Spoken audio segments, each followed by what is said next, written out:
baca jalan pikiran Jokowi itu, dan kecepatan atau kecerdikan anak-anak Golkar ini itu susah ditandingi oleh orang yang sudah berkerumun di sekitar Jokowi itu.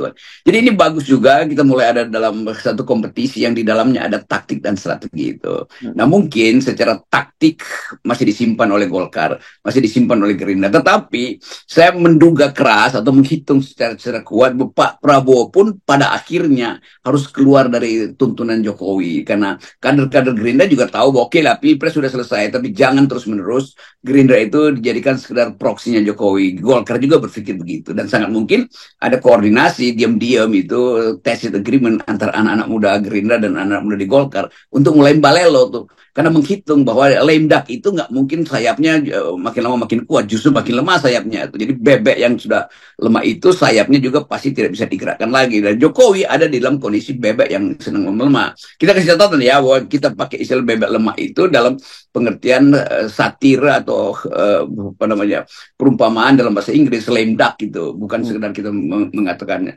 Jokowi itu bebek, bukan. Jadi salah lagi, entah kita diomelin lagi sama netizen. Ya, ya, ya itu term politik di Amerika ya, Bung Rocky. Iya, itu Ya, itu yang berkaitan dengan apa outgoing apa outgoing ya, presiden. office-nya udah Ya, selesai itu, ya oke. outgoing presiden. Presidential Ya, begitu. Itu yang ya gitu. ya penting Anda mesti menjelaskan begitu karena kadang.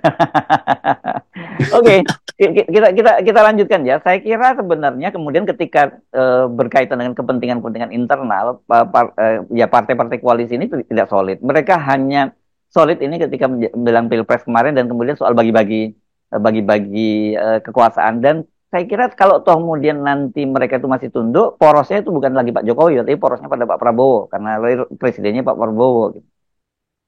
Itu kekuasaan itu ada dua sifat, kualitatif dan kuantitatif. Nah sekarang orang menganggap bahwa secara kuantitatif kekuasaan udah pindah pada Prabowo, kan itu dasarnya kan. Dan orang mulai melihat juga bahwa secara kualitatif proses pemindahan ini akan menimbulkan friksi itu, karena tetap Jokowi tanpa sadar dia ingin menunggangi